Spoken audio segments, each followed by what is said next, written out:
할렐루야. 2016년 3월 11일 새벽 예배를 하나님 드리겠습니다. 하나님 말씀 마태복음 5장 3절 보시겠습니다. 시작. 신령이 가난한 자는 복이 있나니 천국이 저희 것이므로. 아멘. 오늘 하나님께서 저와 성도님들을 주신 하늘의 만나 생명의 말씀은 마태복음 5장 3절에 있는 말씀에서 제목은 자기를 알 자, 심령이 가난한 자. 지금 심령이 가난한 자는 어디를 얻느냐 하면 천국, 이렇게 완성해 천국이 저희 것이며 저희 것이며 그건 아직도 못 얻은 거예요. 만들어놨는데. 근데 언제 얻느냐 하면 마태복음 5장 10절에 가면은 의를 위하여 핍박을 받는 자는 복이 있나니 천국이 저희 것이다. 여기서 완성이 되는 거예요. 그러면 오늘은 이 마태복음 5장 3절이 얼마나 중요하냐 하면 지금 여기서 이거 깨닫지 못하면 예수님이 마태복음 8장 19절 이런 말씀을 하시는 거예요. 한 서기관이 나와 예수께 말씀하되 선생님이여 어디로 가시든지 저희는 쫓으리이다. 예수께서 이르시되 여우도 굴이 있고 공중의 새도 거처가 있으되 오직 인자는 머리 둘 곳이 없다 하시더라. 지금 이 말이 지금 예수님이 마태복음 5장 3절에서 하신 이 말씀을 하나님의 뜻이 우리한테 전달되지 아니하면 그걸 앤다고 되는 것도 아니요, 딸딸딸딸 먹었다고 되는 것도 아니요. 그렇기 때문에 이것이 하나님의 뜻이 내 안에 이루어져서 그 세계가 보여지고 만져지고 이해가 될 때에 보이는 것은 잠깐이고 보이지 않는 세계가 영이 열려서 내 속사람이 죽었던 영혼이 죽었던 지혜가 열려서 하나님의 나라를 보여지고 알아지고 주님과 대화하며 살아가지 아니하면은 바로 예수님하고 상관이 없는 자가 되고, 또 그런 사람은 여우도 굴이 있고 공중의 새가 거쳐가 있어 인자가 머리도 그저없다 하시면서 바로 아버지가 죽었으니 아버지 장세지 내게 올까요 할 때 아니다. 죽은 자들이 장사 지내게 두고 너는 나를 쫓아라. 이것은 예수님의 눈에는 의인과 산자를 부르러 오신 것이 아니라 죽은 것을 깨달은 자가 심령이 가난해져서 예수님, 어떻게 하면 내가 살 수가 있습니까? 어떻게 하면 100세가 아니라 150세가 아니라 영원히 살 수가 있습니까? 라고 주님 앞에 나올 때 주님께서 이 말씀을 깨닫게 하심으로 말미암아 하나님의 원뜻을 깨달아서 여러분과 내가 영적으로 눈이 뜨면서 생각이 변하는 거예요.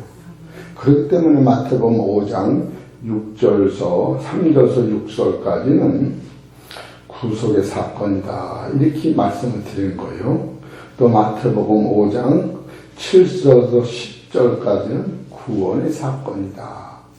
구속의 사건과 구원의 사건은 뭐가 다르느냐 하면은 구속이라고 하는 것은 하나님께서 아들을 주고 사신 거예요.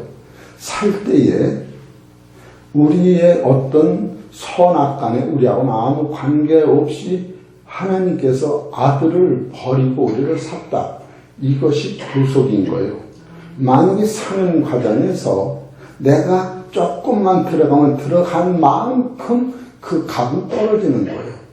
나는 옛날에 뭐 상관없어요. 아들을 버리고 샀기 때문에 우리는 어디로 오느냐면 아들의 위치까지 와 있는 거예요. 그것은 오직 믿음으로만 받아들이는 거예요. 믿음으로. 그래서 믿음으로 받아들이기 때문에 중요한 거예요. 그리고 마태복음 5장 7절에서 10절은 바로 예수님이 하나님의 그 말씀에 순종함으로 말미암아 영원한 속죄를 이루어 놓으신 것을 우리가 이제 감사하는 것은 종이 아들이 되고 구더기 같은 인생이 하나님의 아들이 되고 세상에 있던 내가 천국에 들어갈 자격을 얻었으니까 그때부터는 내가 예수님의 말씀에 순종함으로 말미암아 구원에 이르며 자라서 천국의 나라에 내가 들어가는 것, 이것을 구원이다 이렇게 하는 거예요. 이 구원은 말씀에 순종함으로 오는 거예요. 이것을 우리가 전제조건으로 알을 때 지금 요 마태복음 5장 3절의 중요성을 깨달아요. 그래서 이 성경을 보는 눈은 초월신앙이래요. 초월신앙. 두 번째로 주경신학이래야 돼요. 세 번째는 섭리사상을 알아야 돼요. 초월신앙이라고 하는 것은 뭘 얘기하는 거냐. 초월이라고 하는 뜻은 어떠한 한계를 기준이 없는 거예요. 초월. 그렇게 하고 순서를 뛰어 넘어가는 거예요. 세 번째로 인식과 법 밖에서 존재하는 거예요. 내가. 또 사람의 의식에서 하나님과 동행하는 독립을 얘기하는 거예요. 초월신앙은. 그렇게 초월신앙은 우리한테 갖다주는 축복이 나를 사망에서 부활의 생명으로 이 땅에서 내가 영원에서는 하나님의 나라까지 갈 수 있는 이 법칙이 초월신앙에서만 오는 거예요. 두 번째로 주경신학이라는 것은 성경에 있는 것으로 시작해서 성경에 있는 것으로 대답하고 성경에 있는 것으로 고리를 삼아 연결 삼아서 성경으로 끝나는 거예요. 그래서 이것은 말씀으로 시작해서 말씀으로 끝나는 건데 로마서 11장 36절에 바로 주경신학을 이렇게 써놓은 거예요. 로마서 11장 36절을 봅시다. 이는 만물이 주에게서 나오고 주로 말미암고 주에게로 돌아갑니다. 영광이 그에게 세세에 있으리로다 하면 지금 이것은 성경이 없으면 이것이 안 풀어지는 거예요. 그리고 세 번째로 섭리사상이다. 이 섭리사상은 첫째로 이 성경 하나님의 뜻이에요. 두 번째로 하나님이 보내신 아들이 하나님 앞에 목숨을 버리기까지 순종한 거예요. 그래서 이 섭리는 뭐냐 하면은 그리스도가 순종하심으로 말미암아 하나님의 나라가 완성된 거예요. 그것을 바라다보고 내가 예수님이 순종하신 그 법도대로 순종하라는 거예요. 그렇게 하면 무엇이 이루어지느냐면 천국과 아들이 되는 거예요. 그렇기 때문에 마태복음 6장 33절에 너희는 먼저 그의 나라와 그의 의를 구하라. 거기에 성경은 목적을 두는 거예요. 그거 놓치면 진짜 다른 건 아무것도 아닌 거예요. 이런 것을 우리가 볼 때에 성경에서 우리한테 갖다주는 본질은 하나님의 뜻을 우리가 놓치면 참으로 이것이 너무나도 억울한 거예요. 그래서 시브리서 13장 21절을 봅시다.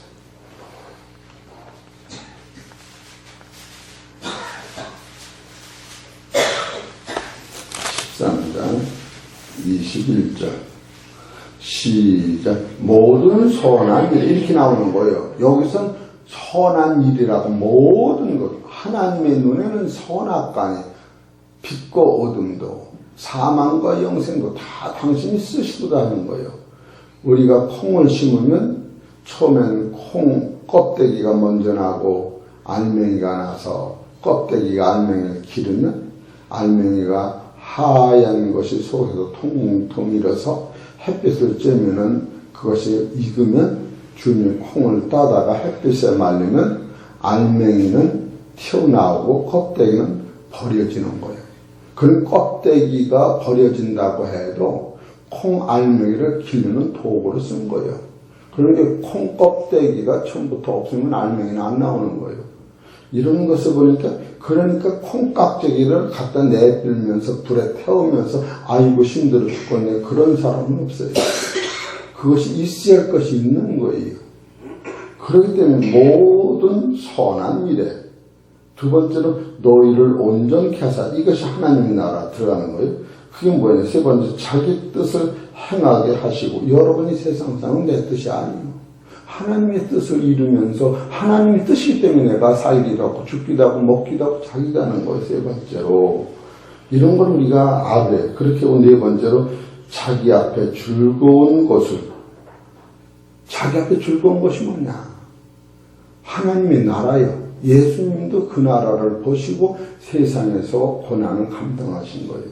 네 번째로 온전케 하사 여러분 나라를 온전케 만드는 거예요.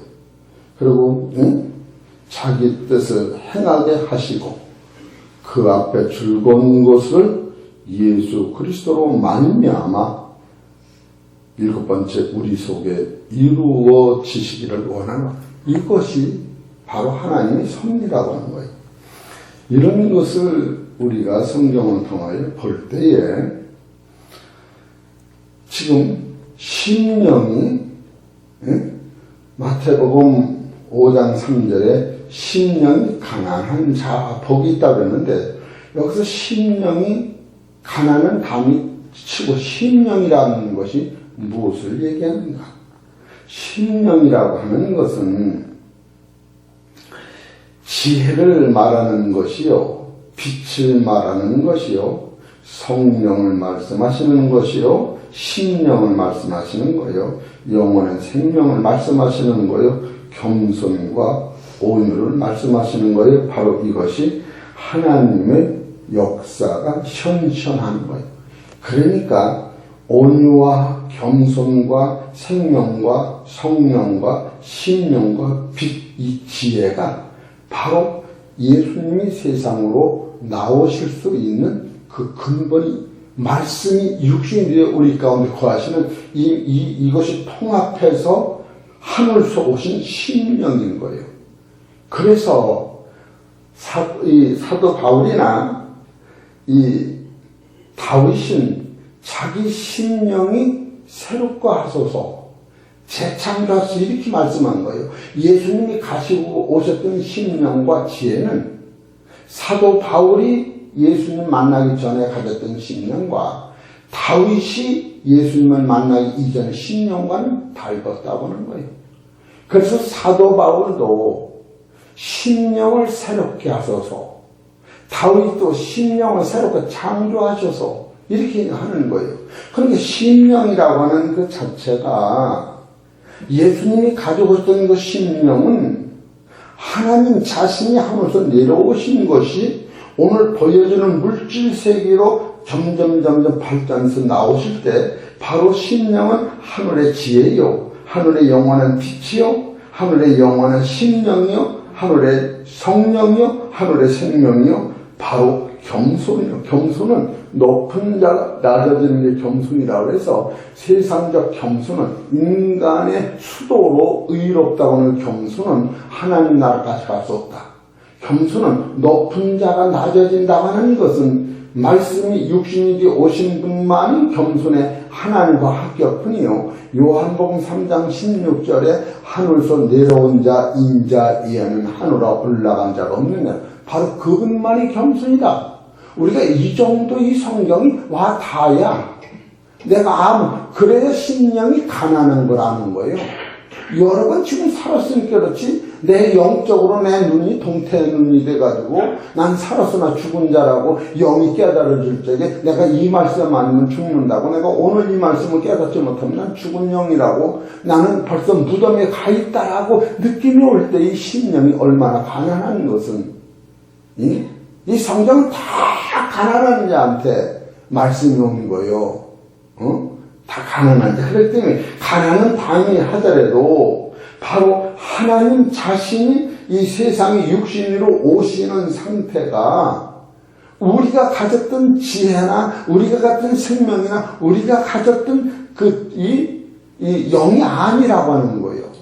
이것을 여러분이 영적으로 깨달을 때 심령이 가난하다고 하는 이 본체를 우리가 손을 못 대는 날이면 참으로 성경에서 나오는 천국은 괜히 그냥 입으로만 하는 것이지, 이것이 내 안에 고구마도 내가 먹어야 배부르고 떡도 내가 먹어야 배부르고 눈으로는 그거 먹을 수가 없는 거예요. 이런 것을 깨달을 때야.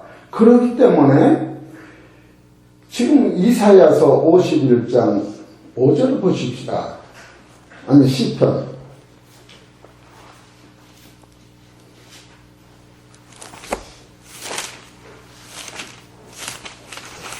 51편 5절 시작. 내가 죄악 중에 출생하였으며 못 친히 개 중에 나를 잉태하였나. 여기서 둘이요, 죄와 죄악이 있는 거예요. 여기서 죄라고 하는 것은 근본을 얘기하는 거예요. 근본, 허물. 또 죄악이라고 하는 것은 그 죄가 발전돼서 악이 되는 거예요. 그럼 잉태는 죄가 되고 출생은 죄악이 된 거예요. 뱃속에서 10달 자라는 걸 바로 출생하는 그 과정을 죄악이라고 하는 거예요. 그럼 여기서 7절에 보면 우슬초로 우리를 정하게 하소서. 내가 정하리다. 나를 씻기소서. 내가 눈보다 희리다. 이것은 죄를 씻는 거예요. 죄를. 그럼 8절 나로 즐겁게 기쁜 소리를 듣게 하소서. 주께서 꺾으신 뼈로 즐거워하게 하소서. 주의 얼굴을 내 죄에서 돌이키시고 내 모든 죄악을 도말하소서. 이 도말이라고 하는 것은 바로 우리의 죄를 수건으로 씻어서 갖다 불태워 없으시듯이 예수님 피 흘려 그 몸을 죽이셨듯이 이 도말에는 아주 흔적 자체가 없어진 거예요. 도말. 그러니까 그 후에 가서 10절에 보면 하나님이여 내 속에 정한 마음을 창조하시고 내 안에 정직한 영을 새롭게 하소서. 지금 이것이 다윗이 범죄하기 이전에 자기 본체를 이렇게 드러내고 있었던 거예요. 오늘 이것을 예수님이 직접 말씀하시는 거예요. 심령이 가난한. 심령이 뭐냐? 너희는 아래서 났고 나는 위에서 내려온 거야. 그렇기 때문에 바로 우리가 이것을 깨달을 때에 여기서 주여하고 감사하고 찬송할 때에 여러분은 지금 심령이 가난한 자는 복이 있나니 천국이 저희 것이요. 애통하는 자는 뭐냐? 예수님이 이 문제를 해결하기 위하여 피 흘려 철철 흘려 죽으시고 바로 마태복음 3장 12절에 나를 위하여 죄 없는 이가 죄를 뒤집어서 세례를 받으셔서 모든 이 의를 이루게 하시고 마태복음 4장에서는 공중권세를 묻히시고 마태복음 4장 16절에는 흑암에 앉은 백성이 사망의 그늘 안에 땅 있는 자들에게 참빛과 빛을 비추셨다. 바로 이런 것이 예수님께서 그런 걸 다 해놓으시면서 마태복음 5장으로 가서 4장 17절에 회개하러 천국에 가까이면서 구체적으로 천국 가는 아주 본질의 사건을 마태복음 5장 3절에서 심령이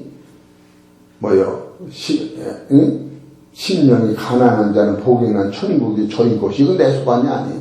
애통하는 것. 예수님이 죽으시는 거 보고 애통하는 거예요. 하나님이 울으신 거예요. 그래서 이 사도행전 2장 28절만 예수님이 흘린 피는 하나님의 피다. 그렇게 해서 그 다음에 온유한 자는 땅을 여기서 땅을 하면 먹고 사는 땅이 아니 영원히 땅이라고 할 적엔 어떤 것을 얘기하느냐 하면 다음에 보면 죽음이 없고 햇빛이 없고 달빛이 없는 영원한 세상은 땅이다. 이렇게 나오는 거예요. 이사야서 60장 21절에 보면은 그렇게 가지고 의에 주고 목마른 자는 복이 있나니 너를 배불리 먹인다. 여기까지가 하나님이 예수님을 통하여 완성해 놓으신 그 사건을 수가성이 예수님 만날 때에 그 영혼을 사망할 적에 예수님이 수가성이 여인한테 자기를 소개함으로 영이 열리는 것 같이 지금 여기까지는 하나님이 예수님을 통하여 이루신 구속이라고 하는 거예요. 그 다음에 여기서 우리가 구속받은 다음에 바로 내 안에 하나님의 긍휼이 충만하니까 그 다음에 나가서 형제를 긍휼히 여길 때에 내가 탕감을 먼저 받았으니까 용서받은 능력으로 그것이 아침에 와서 하루 품값 받고 9시 와서 하루 품값 받고 12시 와서 하루 품값 받고 3시 와서 하루 품값 받고 5시 와서 하루 품값 받으니까 5시에 온 사람은 하루 품값 받아서 한없이 기쁜데 그 이전 사람들은 1시간만 일해야 했는데 왜 저를 우리와 같이 아침부터 일한 사람과 같이 5시 3시 와서 일한 사람 같이 왜 하루 품값을 다 줬느냐 했더니 예수님이 이렇게 하는 것이 나의 뜻이다 하면서 너와 나와 약속은 다 주지 않는데 내 거 하나 가지고 가라. 내가 너한테 잘못한 게 뭐냐라고 따질 적에 먼저 준 게가 야종되고 나중에 먼저 된 이런 본질적인 사건이 다 예수님의 눈에는 어제도 잠깐 비추고 넘어갔지만 마태복음 10장 30절에 예수님을 시험하는 서기관 율법사들이 어떻게 하여야 선합니까? 할 적에 하나님을 공경하고 이웃을 사랑하라 다 했습니다. 율법 다 지켰습니다. 그러면서 내 이웃이 누굽니까? 라고 뻔뻔스럽게 얘기할 때에 예수님의 눈에는 네가 에루살렘에서 여러다 강도 만나서 네 영혼이 지금 사단한테 묶여서 촌부도 가릴 수 없이 죽어가는 그걸 예수님 소개하려고 하는데 딴짓을 하는 거예요. 구속의 사건이 먼저 오지 않으면 구원의 능력은 전혀 발휘할 수 없는 거예요. 우리가 성경 딱 끌려보고 병든 자한테서 이웃사랑하라 조금은 해지 조금은 이웃사랑하고 원망은 더 많이 하는데 무슨 그게 그 자체가 안 되는 거예요. 성경은 몰라서 그러는 거예요. 예수님은 끝까지 죄인을 부르러 오신 것이기 때문에 오실 예수님만 의인을 부르러 오신 거예요. 이런 본질의 사건을 뼈저리게 느낄 때에 여기서 신명할 적에 이 신명은 예수님이 가지고 있던 신명이요. 우리도 가지고 있던 신명인데 우리가 가지고 있던 신명은 예수님이 갖다 주시는 신명하고 틀리다. 지금 그걸 말씀을 드리려고 하는 거예요. 그래서 예수님이 누가복음 2장 40절에 그는 신명이 자랐다. 누가복음 2장 20절에도 그는 신명이 자랐다. 그 지혜가 자랐다. 그리고 잠언 8장 23절에 지혜는 창세 전부터 하나님과 같이 계셨다. 이런 것을 보면 지금 예수님이 이 세상에 오시기 전에 하나님이 신명은 지혜로도 표현됐고 빛으로도 표현됐고 신명으로도 표현됐고 성령으로도 표현됐고 생명으로 표현됐고 겸손으로 표현됐고 온유로 표현진 후속 어떤 물질 세계로 나타나실 때 바로 하나님의 역사가 현현했다. 이렇게 보는 거예요. 그리고 또 우리 안에 없었던 것이 있어요. 우리 안에 없었던 것이 같은 신명이요, 같은 성령인 신명이라고 하는데 우리 안에는 선이 없었던 거예요. 또 의가 없었던 거예요. 거룩이 없었던 거예요. 예수님이 가진 참빛이 없었던 거예요. 예수님 안에 있던 영원한 생명이 없었던 거예요. 이 생명은 요한복음 5장 26절에 아버지께서 있었던 생명을 내가 아들된 예수한테 주노라. 예수님이 이 생명을 받은 데가 없어요. 아담이 이거 받아 놓친 거 아니에요. 이건 영원한 빛이기 때문에 사단이 건집을 못하는 거예요. 이 생명이 우리한테는 아예 없었던 거예요. 이것을 다른 말로 말하면 요한복음 1절에 말씀이 없었다. 여기까지 해놓고 보여주는 세상을 예수님이 육체로 오신 것은 그리스도다. 이 그리스도가 이것을 합하면 하나님이시다. 그래서 창세기 1장 1절에는 태초의 말씀이 그냥 말씀. 요한복음 1장 1절에 보면 태초에 말씀이 계시니라. 말씀이 하나님과 함께 계셨으니 이 말씀이 하나님이시다. 요한일서 1장 1절에 보면 생명의 과연하는, 그러니까 말씀과 생명과 그리스도가 하나였는데 이것이 아담 안에는 없었다고 하는 거예요. 여기까지 우리가 이거 와 닿을 때에 나라고 하는 무가치한 육체 안에 예수 그리스도를 받을 수 있는 그릇으로 만드는 자체 하나만 깨달을 때에 에레미야 욥기서 6장에 보면은 어둠과 빛이 하나로 하면서 아버지가 나를 때리시고 고치시고 6번 넘어졌다 7번 일어나게 하시니 이것이 구속이라 이렇게 성경에 써 있더라고. 우리 사랑하는 성도님들, 성경에서 제시하는 이 능력은 너무나도 방대하고 확실해서 그렇기 때문에 하나님이 보여지는 세상으로 나타나시는 과정은 바로 신명인데, 이것은 신명이 지혜요 빛이요 성령이요 생명이요 겸손이요 온유로 나타날 적에 하나님의 역사가 세상 현현함으로 보여지는 예수 그리스도로 나타나신 거예요. 예수 그리스도 안에 있던 것이 우리가 보여지지 않고 내 안에 그것을 주시러 온 것인 선의 하나님만 있던 거예요. 그래 마태복음 보면 선한 선생님이요 할 적에 선한이 어디 있느냐 하늘신 하나님 한 분이냐. 의요. 의의 이름 23장 5절에 보면 의는 하늘에서 내려오느니라. 거룩은 베드로전서 1장 15절에 내가 거룩하니 너희도 거룩하라. 빛은 요한복음 1장 3절에 빛이 사람의 빛이 돼 빛이 영적지 아니었다. 이 생명은 요한복음 5장 26절에 하나님이 예수님한테 주신 거예요. 이 말씀도 말씀 육신이 되어 우리 가운데 가시면 그분이 그리스도요 하나님이시다. 그분을 내 안에 없기 때문에 그것을 믿음으로 받아줄 때에 나는 이 땅에 있지만 밝은 세상에 그 세계가 열리면서 육신의 혼적 역사를 잡는 게 아니라 이것을 주시기 위하여 하나님이 말씀에 순종하심으로 생명을 버리는 것을 긍휼이라.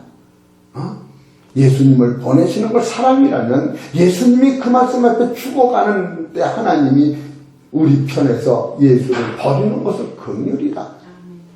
긍휼은 심판을 이긴다. 그래서 긍휼이 나오는 거 아니에요.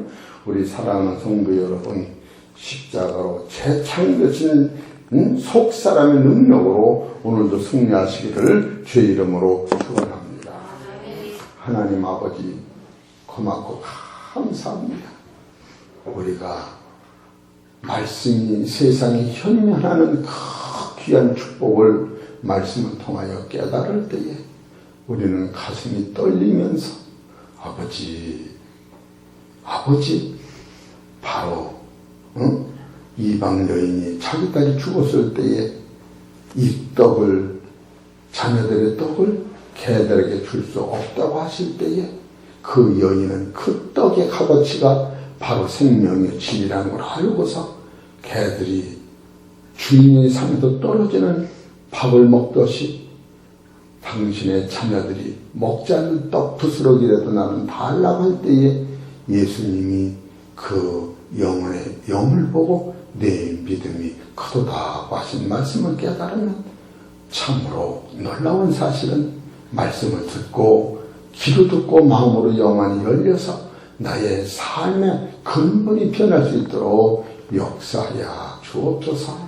해창평화교회를 이 땅에 세우신 것은 하나님이 하고자 하는 뜻이 있어서 세운 줄 믿고 감사를 드립니다. 육신이 아픈 것도 이 진리 하나 깨닫는 것이요, 우리가 죽음 앞에 서 있는 것도 이 진리 하나 깨닫는 것이요, 중풍 환자가 아버지 내재 사함 받았다고 하는 사실을 깨닫기 위해요, 병을 고치시는 예수님의 깊은 사실을 깨달을 때 아버지 제사는 권세보다 큰 권세가 없고 부활하는 권세보다 더 큰 권세가 없고 하나님의 아들 삼으시는 것보다 더 큰 권세가 없고 하나님이 나라를 나한테 선물로 주시는 것보다 더 큰 권세가 없는데 우리는 그 세계를 놓치지 말게 하여 주옵소서. 모든 말씀은 우리 주 예수 이름으로 감사하며 기도 올려옵나이다.